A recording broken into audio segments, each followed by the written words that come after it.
O programa a seguir é livre para todos os públicos.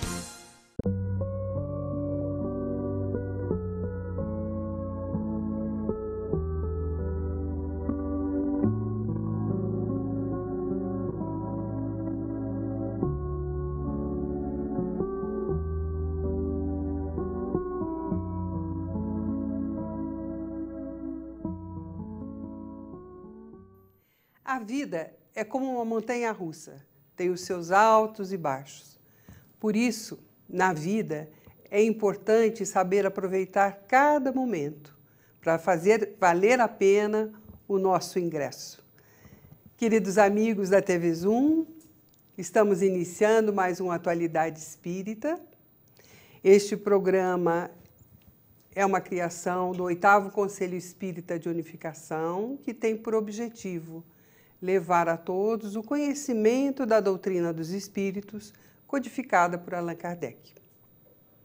No dia de hoje, nós temos a grata satisfação de receber o nosso amigo Eugênio Correia, do Fraternal, nosso amigo de trabalho, da Associação Espírita Fraternal, que trouxe para nós um assunto bastante interessante, um assunto denso, mas muito importante para a gente conversar, não é, Eugênio? Exatamente. O tema escolhido, que é o suicídio, Isso. né?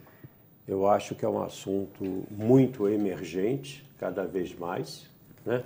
As estatísticas mostram isso, e acho que é um assunto que a todos nós constrange, não só aqueles que se tornam espectadores desses atos, como aqueles que mais diretamente estão ligados.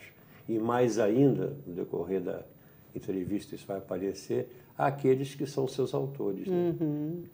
Então, por esse motivo, você escolheu nós conversarmos sobre o suicídio. Foi esse seu objetivo, porque Isso. é um assunto, embora denso, como eu já disse, mas é um assunto muito importante, né? Nós precisamos ter esclarecimento sobre isso, porque... O ser humano, né, por um processo natural de autopreservação e seus medos, ele não gosta de tocar em assuntos que tenham a densidade, mas que justamente por tê-lo, às vezes é importante que nós os tratemos. Eles se tornam menos densos quando melhor compreendidos e, principalmente, sendo melhor compreendidos, mais facilmente podemos evitar cair nessas situações ou ajudar a que eles possam estar caindo a que não o façam. Né? Eu vejo por esse lado.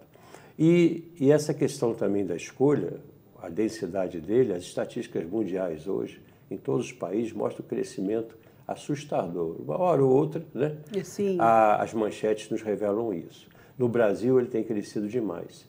E dentro desses dados brasileiros, que são de significância, nós observamos eu diria uma relevância, né, na própria cidade de Nova Friburgo. Então, eu achei próprio que nós conversássemos um pouco sobre isso. Tá, e tudo isso que você pesquisou, essa incidência maior ainda é mais por parte dos jovens ou não? Não, a juventude está bastante atrelada a essa incidência. Uhum. Mas, ao invés de falar apenas na juventude etária, né, ou nos adultos, eu preferia falar no que eu chamaria da imaturidade espiritual, seja numa pessoa que por faixa etária nós classifiquemos como adulto, como jovem e até como criança. Como criança, né? Agora, ele é sempre um ato intencional? Quer dizer, quem tem essa ideia, ele tem essa intenção realmente de praticar o suicídio? Olha, intencional ele é. Se nós buscarmos mesmo o termo suicídio, nós vamos ver que os nossos dicionários, eles nos oferecem, por exemplo, uma delas. É o ato intencional de matar a si mesmo. Né? Agora, nós confundimos, às vezes, a intencionalidade, até no dia a dia nosso, nas nossas tarefas comuns, com consciência. Ele é intencional, mas ele nunca é consciente. Porque, pelo menos, dentro do que nós chamaríamos de uma consciência maturada, desenvolvida. Sim. Nós buscarmos também o significado da palavra, né? Do termo consciência, nós vamos ver que pode ser traduzido através do sentimento e conhecimento, ou conhecimento, que o ser humano tem sobre a sua própria realidade interna, sobre as suas questões individuais, sobre os seus ânimos, os seus desânimos. E, geralmente, a pessoa que comete o ato do suicídio, propriamente dito, tirando a sua própria vida de maneira intencional, furtando-a de si próprio, das suas oportunidades de crescimento e desenvolvimento, ele muitas vezes, outros o tiram de maneira também inconsciente, através de outros tipos de fuga, que acaba que degenera o tempo que seria o tempo da sua vida terrena previsto, né? Então, ele sempre o considera um ato de intenção, mas nunca é um ato de consciência. Até que porque, por uma natural ignorância do que acontece após o que ele achou que ia ser retirado da vida, ia solucionar o problema, o que ele vai encontrar são muitos mais problemas do outro lado e, ao retornar, que será obrigado a fazê-lo mais cedo ou mais tarde, ele terá que passar por provas ou embates que eu diria mais difíceis. Então, e o que leva uma pessoa a buscar um ato dessa natureza? Bom, mais uma vez, as nossas fontes comuns, aquelas que temos acesso, né, os estudos científicos, os estudos na área médica, na área dos estudos psicológicos, etc., fala de uma maneira genérica, inicialmente, em perturbações mentais e psicológicas, através das quais vamos falar de algumas mais comuns que hoje estão na nossa linguagem, porque elas estão cada vez mais expostas e se apresentando.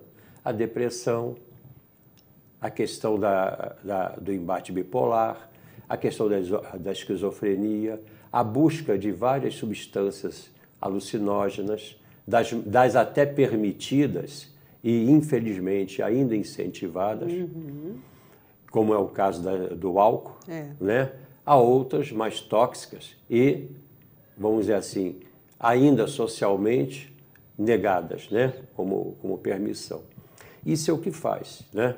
Então, se nós fôssemos fazer o resumo em termos de uma visão menos doutrinária, nós diríamos isso.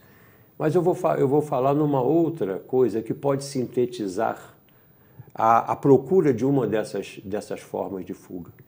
É a dificuldade que a pessoa tem de lidar com os desafios da vida, né? E com tudo aquilo que de desconforto lhe traz esses desafios. Aí não posso deixar, nossa questão é a doutrina espírita, uma das coisas que a doutrina espírita nos explica, e até outras linhas de estudo espiritual também costuma falar, é a pluralidade das existências, né? Então, como você muito bem colocou, achei nada por acaso, né, foi de muita propriedade a sua abertura, a vida é sempre uma dádiva divina. A vida é sempre uma nova oportunidade que muitos buscam, nós que estudamos sabemos quantos ficam esperando essa oportunidade no mundo espiritual. Sabemos que quando nós viemos para cá com essa oportunidade, seria um novo ano de estudo, seria uma possibilidade de recuperação numa linguagem educacional, né? Muitos vêm conosco, não só para nos assistir, nos auxiliar, mas muitos vêm aprender, desfrutar das nossas quedas, mas no aprendizado, mas também desfrutar dos nossos ganhos, né? Então, a nossa responsabilidade com a nossa existência é muito grande, até porque ela é dada, como disse, com uma fila imensa. Então, aquele que vem e abre mão da possibilidade que, dentro da justeza divina e do seu certo merecimento no momento que lhe foi concedido a reencarnação, abrir mão dessa oportunidade é como um estudante, que eu diria que não qualifica adequadamente a oportunidade de estar numa sala, numa escola, num aprendizado. E como numa sala, numa escola, num aprendizado, seja de que natureza for, nós temos as nossas dificuldades, temos os nossos embates, temos professores mais habilitados, professores mais conscienciosos, alguns outros que também estão na sua luta, Sim. não é? Sim. Enfrentando dificuldades, consequentemente essas dificuldades transparecem aos alunos na sua forma de lidar. Todos nós enfrentamos essas questões. A escola da vida é exatamente como similarmente, aliás, tudo que nós temos no plano terreno, nós sabemos, acreditamos, né? E já temos isso bem consciente, nada mais é do que um simulacro menos aperfeiçoado daquilo que existe do outro lado, na verdade. Então, essa é a nossa escola. Quando a gente vem para cá, como o professor traz ao aluno um plano de estudo, nós temos o que nós chamamos de plano encarnatório. Sim. Nada do que nós passamos aqui, dentro da justeza e bondade divina, porque nós acreditamos que Deus é bom e é justo. Se ele não fosse uma coisa, não conseguiria ser outra. Nada do que nós passamos aqui são coisas pelas quais nós não deveremos estar passando, né? E eu gosto muito, nós falamos dentro da doutrina espírita, em provas e expiações, as provas são provas escolares, né? Como se fosse onde o aluno vai se defrontar com questões para ver se já domina ou não aquele conteúdo, aquele aprendizado, que eu diria que basicamente na Terra é de ordem moral, né? E expiações são aquelas coisas pelas quais nós sabemos bem, nós temos que passar em resgate aos débitos de outras existências. Então, na verdade, são sempre oportunidades de melhoria, aprendizado e evolução. Então, quando nós negamos a existência e e as dificuldades que ela nos traz, que são, na verdade, desafios de aperfeiçoamento e evolução, nós estamos negando a bondade divina, estamos tirando de nós próprios, antes de tudo, a oportunidade de melhorar. Aí me permitiria acrescentar uma coisa que eu gosto muito, que é aquela oração da serenidade, vou usar em minhas palavras, que o que a gente pode sempre é pedir ao Pai Maior as forças necessárias, a coragem para enfrentar as provas pelas quais temos que passar ou estejamos passando. Pedimos a Ele também, na mesma oração, que nos dê força e resignação para suportar aquelas que, na verdade, não são provas, mas são as expiações. Que estarão nos resgatando débitos antigos. Então, se você resgatar uma dívida é bom, né? Sair limpão do negócio. E, principalmente, pedimos a Ele que nos dê, por misericórdia, a sabedoria de distinguir entre um e outro. Aquilo que nós temos que lutar e enfrentar é aquilo que nós temos que nos resignar. Mas jamais fugir do compromisso. Reencarnatório. Você praticamente respondeu o que a terceira pergunta, como é percebido pela doutrina espírita. Então, eu pergunto a você, quais são as consequências na espiritualidade para esse espírito que pôs um fim antecipado a essa sua existência, né? Dentro de uma visão humana, ainda mais numa visão que as pessoas hoje, em grande maioria, buscam, e nós ficamos um pouco alienados, às vezes, por esse processo todo de fantasia, de mídia, de festa, de celebrações, etc., é a parte mais difícil de ser falada, porque ela tem partes muito contundentes, muito fortes. Então, vou falar de uma maneira menos contundente, mas pense que você, ao tirar a própria vida e passar para o outro lado, é comum que quem, por ausência de força interna, ausência de fé, ausência de busca de um atendimento fraterno, seja em qualquer linha espiritual, ou na nossa, numa casa espírita, ou na busca, deixar de buscar um profissional que possa lhe auxiliar a vencer aqueles problemas de ordem psicológica e etc., a pessoa resolve fazer o caminho que ela pensa naquele momento, por fraqueza na sua estrutura de fé e de entendimento, né, de consciência, que vai lhe quebrar o galho, vai lhe resolver tudo. Infelizmente, quando ela chega do outro lado, quando nós estudamos as perturbações espirituais após a morte, nós sabemos que as dos suicidas, embora com algumas variações, mas são sempre muito dolorosas. A primeira delas é que ele acha que vai se livrar dos problemas todos, chegar lá, ele vê que não se livrou porque a consciência se amplia lá, né, com a assistência devida, e geralmente, se ele tem um plano encarnatório para, vamos supor, né, 60 anos de vida aqui na Terra, e ele, por uma forma direta de suicídio, que é essa de tirar a própria consciência de vida, por qualquer recurso que seja, ou por uma inconsciência, irresponsabilidade moral nos vícios, isso, aquilo, ele abrevia isso, ele provavelmente, com honrosíssimas exceções, que são peculiaridades que não cabe aqui estender, ele vai ficar o número de anos que ele tirou daquele plano que ele tinha, se ele tinha um plano de 60 anos de oportunidade para melhorar, e vamos supor, aos 35, 40, ele tira a sua própria vida, aquele tempo que falta para o plano encarnatório, são um tempo que ele vai passar em muitas perturbações, muitas atribulações, né? E ele vai ter que reencarnar, não vai ter jeito, nós sabemos disso. Essa lei é uma lei divina irrevogável e muitas vezes a reencarnação não vai depender apenas do ato voluntário dele, o que a maioria até busca, porque toma consciência do que perdeu e do que precisa. Mas alguns, ainda renitentes, vão ser obrigados compulsoriamente a reencarnar. E virão provavelmente, pelo que os estudos mostram, os companheiros espirituais nos informam, com provas similares e, às vezes, por vezes, mais difíceis do que aquela que ele tinha para enfrentar. Então, eu diria o seguinte, brincando um pouco com uma coisa que é extremamente séria, não é um bom negócio. Não é. A relação custo-benefício, né, como gostamos muito de falar em negócios aqui na Terra, não é uma boa relação, né? Não oferece vantagens, ao contrário, só oferece prejuízos.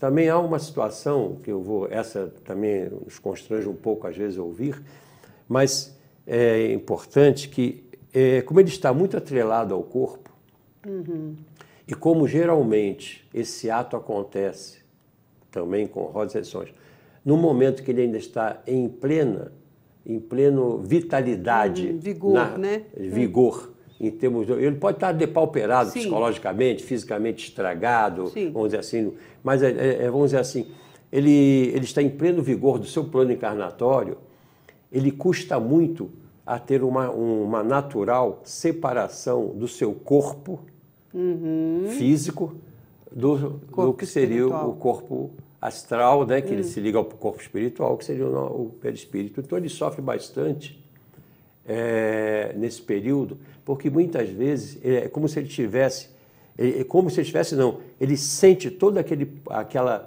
é preso ao corpo, ele sente todo aquele processo de deteriorização do corpo, né? Imagina o que seria para uma pessoa, ainda mais uma pessoa que está nesse estado de debilitação psicológica, então ele sente toda aquela putrefação, vamos dizer assim, aquele processo todo de deteriorização do corpo físico dele, né?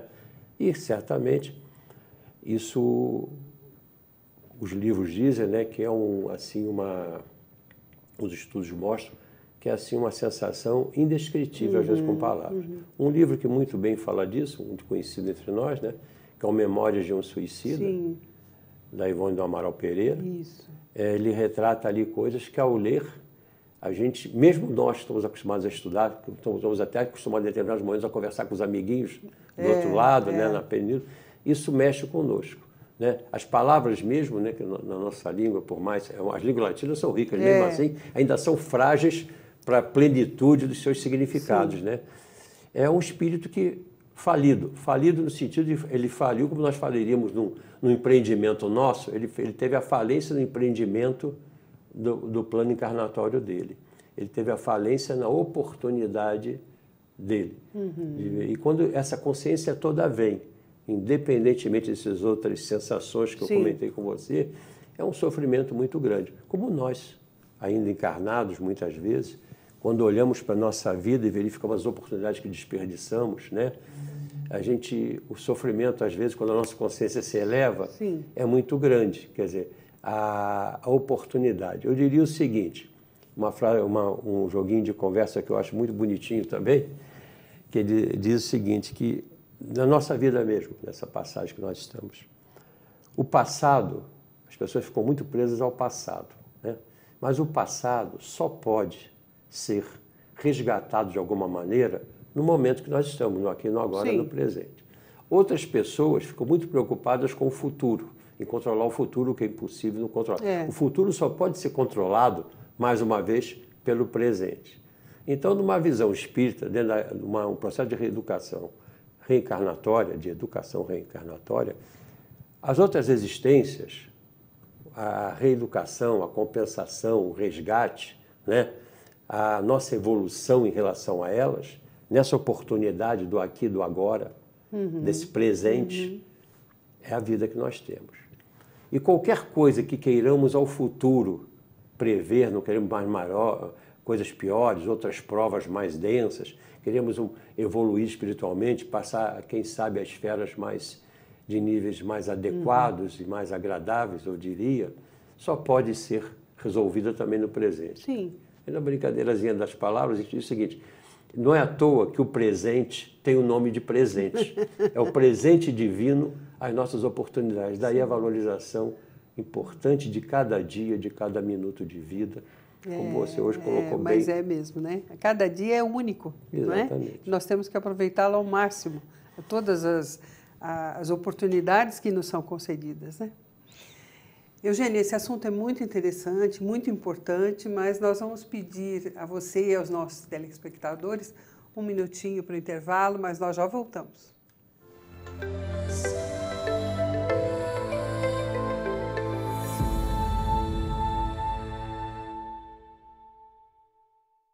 Você pode assistir aos programas da TV Zoom na hora que quiser. Pode também acompanhar ao vivo a nossa programação. Baixe grátis o aplicativo TV Zoom no seu celular ou no seu tablet e envie o seu vídeo para o nosso jornalismo. Aplicativo TV Zoom é Nova Friburgo na palma da sua mão. Nogueira Plantas, a sua melhor escolha na ambientação de jardins e interiores. O que você procura para dar aquele toque especial nos mais diversos ambientes ou simplesmente presentear quem ama. Ligue ou venha nos visitar. Nogueira Plantas, Rua Dom João VI, 475 no Cônego, 2528-3030.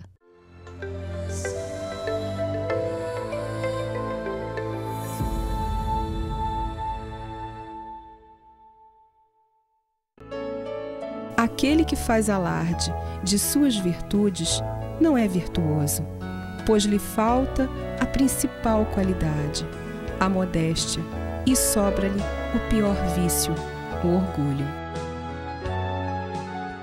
Queridos amigos, estamos de volta hoje com esse nosso bate-papo com o nosso irmão Eugênio Correia, da Associação Espírita Fraternal, falando sobre esse tema que nós julgamos muito interessante, muito importante e que precisamos conhecer melhor, né, através da doutrina espírita, sobre o suicídio. Então, Eugênio, nós falávamos as consequências que podem ocorrer na espiritualidade com a pessoa que tira a própria vida. Aí eu pergunto para você, numa percepção espírita, são considerados suicidas somente aqueles que tiram a vida de forma imediata, não é? Um ato assim direto, ou não? Quem são os suicidas na espiritualidade? O normal é que nós pensemos que o suicídio é aquele que consegue retirar a sua vida diretamente. Né? Mas eu diria que nós temos muito mais suicidas do que nós possamos pensar. E com isso, eu diria que muitos de nós, embora pessoas apresentadas socialmente dentro das leis humanas como corretas, estamos em processos às vezes, suicidas. Vou dizer porquê da minha colocação. Eu lembro até o André Luiz, o Nosso Lar, mostra muito isso. É um grande exemplo, o André Luiz, quando narra que ele foi, ao chegar do outro lado, ao recobrar um pouco a sua consciência, passou por um tempo, né, de recuperação, ele lá estava considerado como suicida. Sim. Por quê? Porque ele tinha vários atos na sua vida, dentro da luxúria, dentro dos vícios de uma maneira geral, dentro da inconsequência, irresponsabilidade moral, que foi lhe retirando a saúde, né? e foi lhe retirando as possibilidades de cumprir o seu plano encarnatório, seus resgates, isso e aquilo. Eu diria o seguinte, infelizmente, mas também nada é por acaso, não vou entrar nesse mérito, talvez nem conseguisse entrar adequadamente, na sua profundidade, mas todo o nosso processo de comunicação hoje está eivado, não é todo ele em si, mas está eivado de estímulos a questões que nos levam, eu diria, a um suicídio moral, que talvez seja a base de qualquer suicídio, seja o moral. Ora, ele conclui-se no ato em si da retirada da própria vida corporal terminada. Mas muitas vezes vai havendo ao longo do tempo. Os nossos excessos de alimentação, por exemplo, né, nos tiram a saúde. Sim. Né? E aí eu digo até, vamos pensar em saúde além das questões que nos levam diretamente a uma doença. Né? Mas vamos pensar na saúde dentro da complexidade, da integralidade do ser humano, saúde física, saúde psíquica e saúde espiritual. São muitos os hábitos hoje em dia que nós cultivamos, de maneira mais intensa ou menos intensa, variam, mas que afetam a nossa saúde. Sim. Né? Os nossos desequilíbrios. Os excessos, inclusive, de trabalho. De trabalho, sim. Os excessos de trabalho.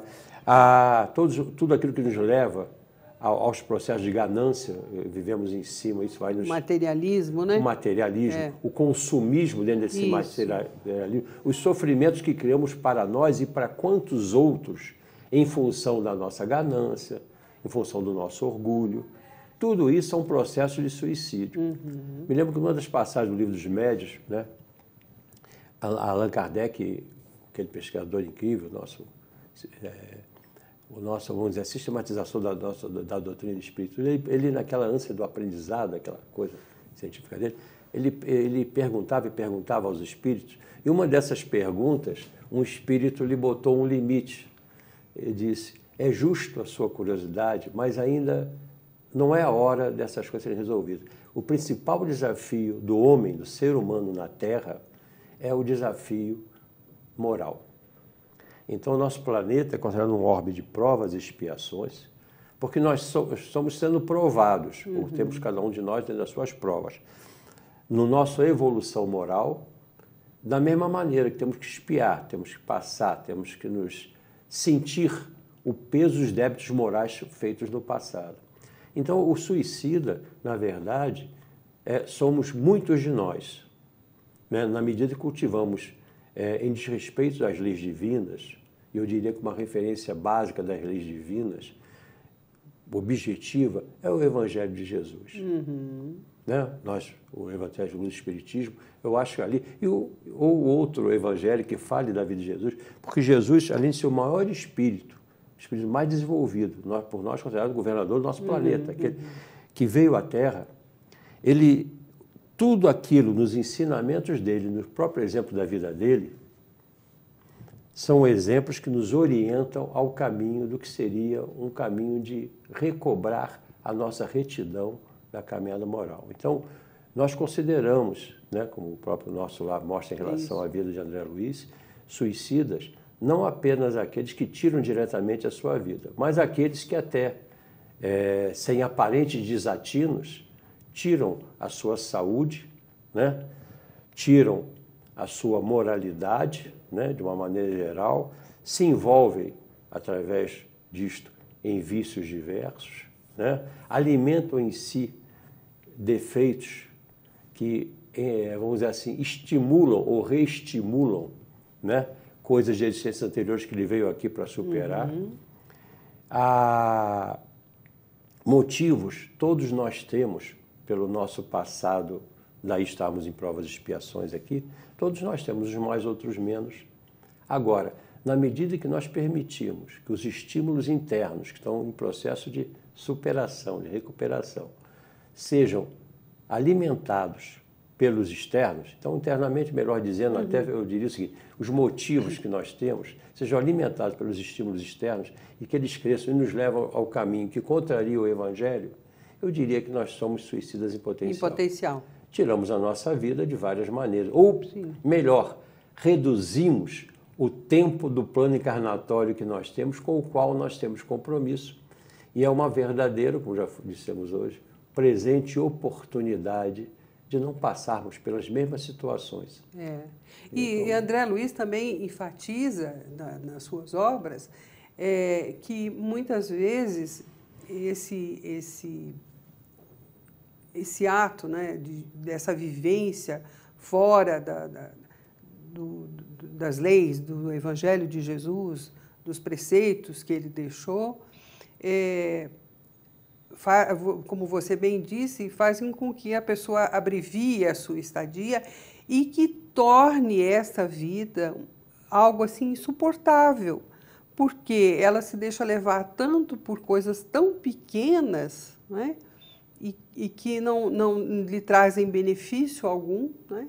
Às vezes nós temos notícias, né, nós vemos pela mídia e tal, pessoas que se esforçam durante uma existência quase que toda para manter a forma perfeita, para manter o corpo perfeito, para manter a beleza física, e se esquecem que a verdadeira beleza é a beleza interior, são as conquistas interiores, né? Isso é que torna o ser melhor.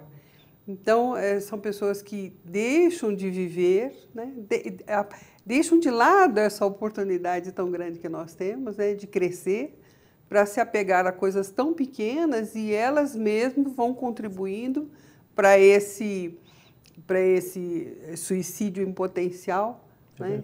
Quer dizer, passam, como diria o poeta, passam em brancas nuvens, né? Passam pela vida em brancas nuvens. Aqui e agora. Não é? É verdade. Eu acho assim, muito importante a gente refletir sobre tudo isso, todos os nossos dias, para a gente se perguntar qual é o objetivo da minha existência, o que é que eu estou fazendo aqui, né? Por que é que eu estou aqui? E nós temos, né, Nancy, me permita partilhar um pouquinho, nós temos, na verdade, essas notícias. Se nós nos recolhêssemos um pouco mais no processo da oração, quando eu digo oração, não me refiro apenas, não só, mas apenas em fórmulas que se falam mecanicamente, mas pensar nas fórmulas que nós estamos falando, o significado daquelas coisas para nós. Eu gosto sempre do exemplo do Pai Nosso, porque quando na fórmula antiga nós falamos perdoai as nossas dívidas, assim como nós perdoamos aos nossos devedores, e muitas vezes não perdoávamos, na forma moderna, né? Nós dizemos, mais moderna da linguagem, perdoai as nossas ofensas, assim como nós perdoamos aqueles que nos ofenderam, nós estamos já dizendo para o Pai Maior, né, dando um aval, que nós só sejamos perdoados naquilo que falhamos, se tivermos comportamentos similares. Então, se nós pensarmos nessas em outras orações, mas principalmente naquela oração que é uma conversa com o Pai, não precisa nem ser com palavras, né? Que o Pai sabe exatamente o móvel que tem no nosso coração, que o importante é isso, mas que nós nos abramos no processo de oração silenciosa, as inspirações vêm, né? As inspirações estão sempre conosco. Os amigos espirituais, o que alguns gostam de chamar do anjo da guarda, nossos mentores espirituais, eles estão perto de nós. Nós só precisamos ajudar a limpar um pouco os canais de comunicação. Eles estão soprando. Buscando o silêncio, buscando diminuir, não vou nem dizer eliminar as coisas do mundo que nós vivemos. No capítulo, por exemplo, fala da indulgência, né? Um pedaço fala, eu sempre gosto que os espíritos dizem, né, naquela instrução dos espíritos, não penseis, eu vou usar as minhas palavras, que não vou lembrar do texto da perfeição que ele tem, mas não penseis que os estimulando constantemente a oração, nós queremos que vivam uma vida fora do mundo onde estáis a viver. Que vivam de acordo com o mundo onde estáis a viver. Inclusive, usa a palavra, inclusive, em algumas de suas frivolidades. No entanto, aí ele completa, no entanto, santificai-as com o devido reconhecimento e respeito. Então, a pessoa cuidar do seu corpo, a pessoa cuidar do seu vestuário, a pessoa querer usufruir de alguns bens que possa usufruir de maneira correta, honesta, sem penalizar outros, né? A pessoa gostar de se alimentar bem, né? Tudo isto não há mal em si. O excesso, se concentrar apenas nisso e, principalmente, não reconhecer a infinita graça que nós temos em torno de nós, que em muito excede, nós é que com nossos olhos não conseguimos ver, os que a gente considera percalços, que na verdade são oportunidades Sim. de crescer. É um outro tipo de graça que a gente já está preparado para compreender, né? Isso. Por isso que agradecer diariamente essa vida, ao invés só de com palavras, mas agradecendo os atos, na simpatia ao amigo, na ajuda ao que precisa, no trabalho interno, que nós somos ainda pequenos, do perdão àqueles que nós achamos que nos prejudicaram e que foram ruins para nós, mas muitas vezes são instrumentos da justiça divina para nos alertar. Com certeza. Para as coisas que nós precisamos mudar, nos alertar para os limites que nós devemos manter, das pequenas às mais coisas. Podemos exercitar logo no trânsito, inclusive no trânsito de Nova Friburgo, que é um trânsito muito intenso. Com certeza. Ai. Que cuidados preventivos podem ser utilizados pelas pessoas para prevenirem atos suicidas? Bom, eu vou voltar à frase vigiai e orai. Né? Duas palavrinhas importantes, temos até livros com esse nome que usamos em nossas reflexões, mas como é que você vigia? Quando a gente vigia alguma coisa, embora eu não seja um especialista em vigilância, né? Mas quando você vigia alguma coisa, você tem alguns critérios, alguns padrões para que você estabeleça essa vigia. Quando a gente está vigiando, é vigiar, na verdade, a sua vida, os seus hábitos, a sua forma de sentir, quais são os sentimentos que predominam você, os pensamentos que estão comumente com você, e olhar para as suas ações, antes de olhar para a dos outros, com um sentido crítico, com base no critério do Evangelho de Jesus. E uma pergunta, o Evangelho nosso também fala muito sobre isso, né? Uma pergunta boa para fazer é assim: Jesus pensaria assim? Jesus sentiria assim? Jesus procederia assim? Então isso é o vigiai, acompanhar. E não se preocupem, porque eu já quis me preocupar em ficar muito perfeito, aí eu vi que não tinha a mínima condição. Trabalhe nas pequenas coisas, do seu sentir, do seu pensar e do seu agir. Então, o vigiai.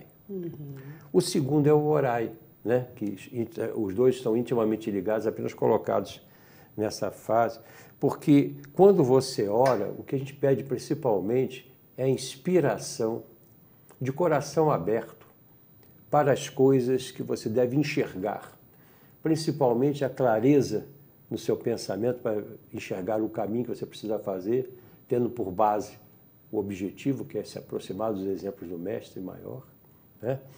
E, vamos dizer assim, e a brandura do coração, o crescimento no amor. A gente também tem um excessivo de romantismo e até eu diria, de utopia, quando nós falamos a palavra amor. Né? A gente sempre pensa na paixão, geralmente. Na paixão, que não tem nada a ver com amor, né? Não tem nada a ver com amor, embora esteja, às vezes, no processo. Mas quando a paixão amadurece, se ela não se esvai em perdições e outras questões, o que fica é o amor. O amor. Então, pedir que eles nos dê ao coração, porque a centelha está aqui dentro, nos dê essa percepção. Eu acho que o vigiar e o orai.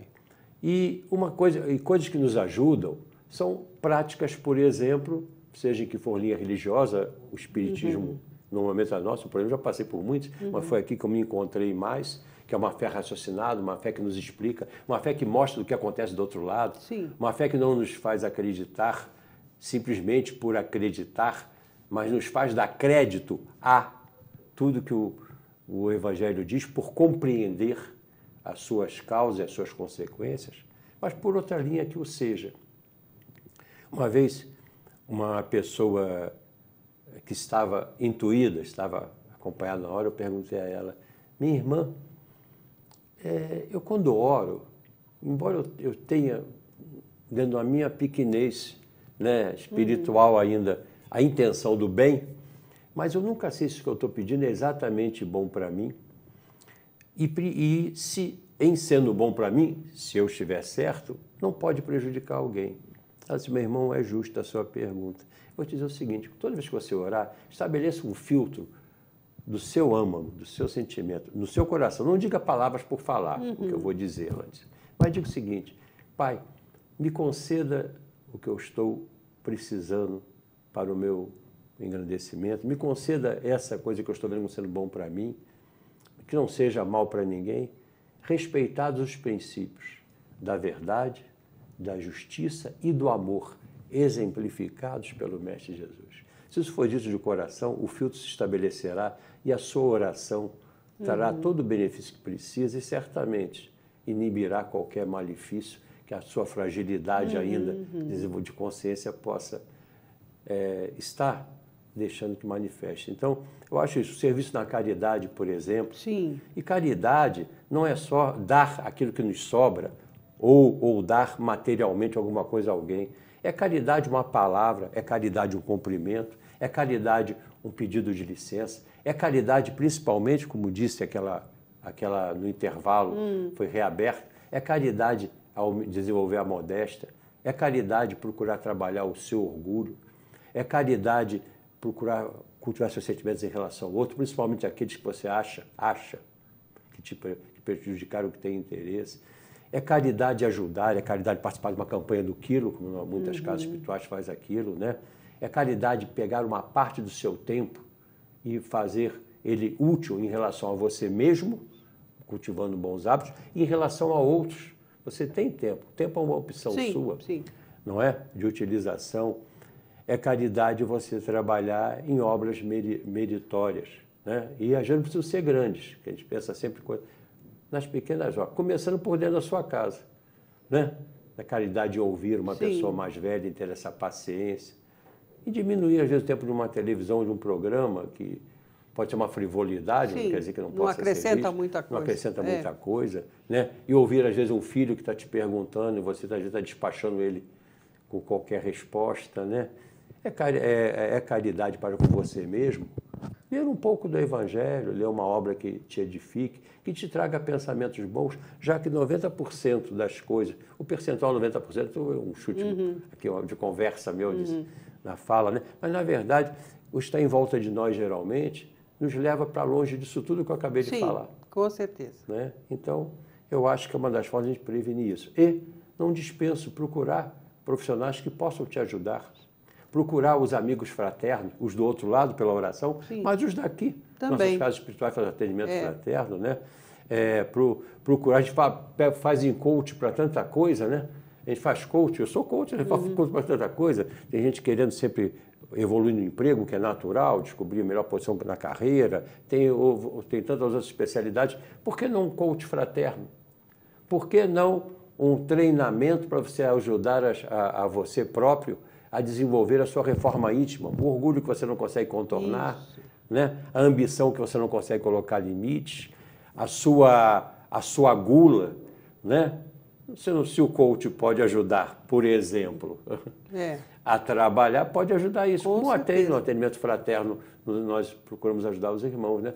Então eu peguei um exemplo de muito hoje em voga para trazer o que eu acho que é importante, que as pessoas buscam os auxílios necessários no Pai Maior, em primeiro lugar, e naqueles que o servem em nome da luz nessa terra. Mas também buscar o auxílio, o médico, o nutricionista, o psicólogo, o terapeuta holístico, não importa.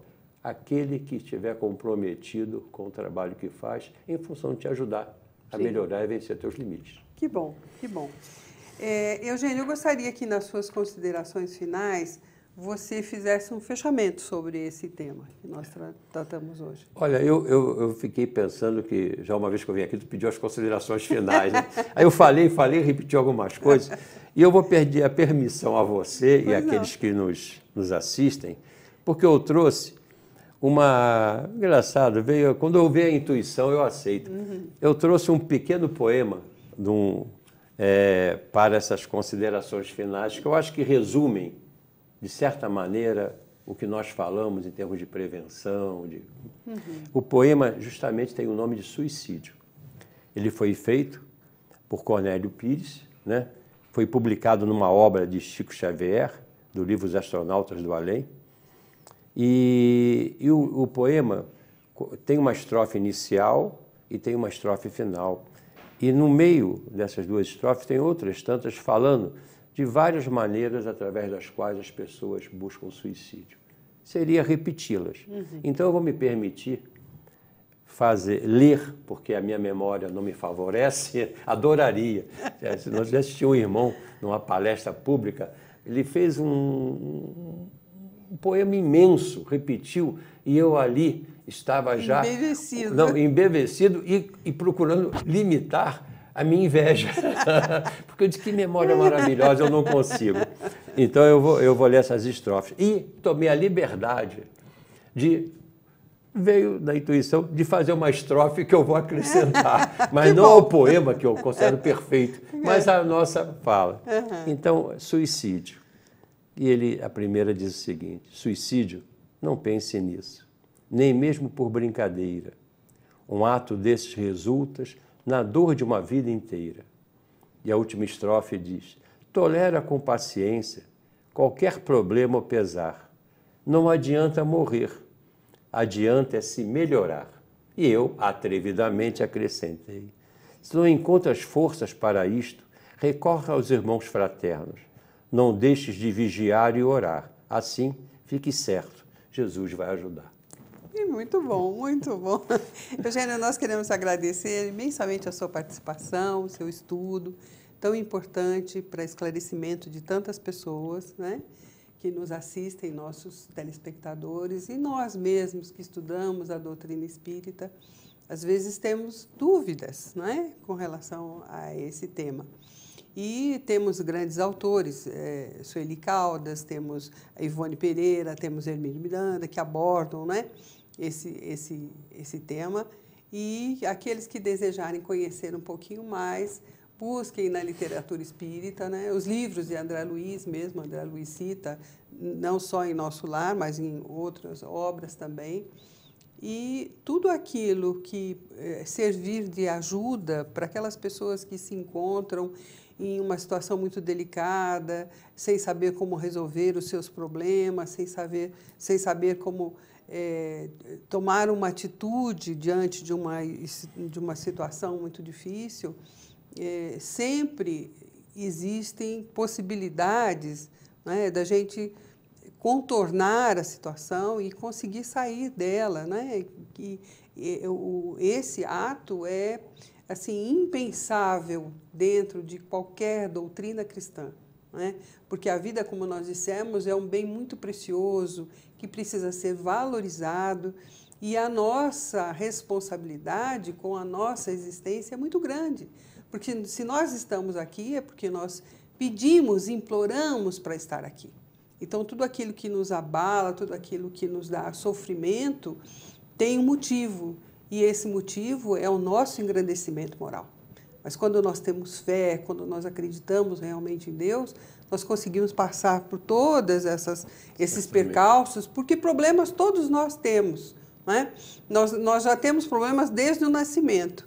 A diferença é saber administrar. Existem pessoas que sabem administrar melhor os seus problemas, e outros não, se sentem prejudicados, se sentem sem amparo, não é? E buscam soluções alternativas que realmente não levam a lugar nenhum, muito pelo contrário, só complicam mais a sua existência e tendo depois que atravessar por existências às vezes muito piores, com situações muito mais difíceis do que esta que estão vivendo neste momento. Então, meus amigos, nós agradecemos a atenção de todos. Esse é o momento para uma reflexão durante toda essa semana. Fiquem com Deus e que nós tenhamos uma semana de paz, mas, acima de tudo, de vivência do Evangelho de Jesus.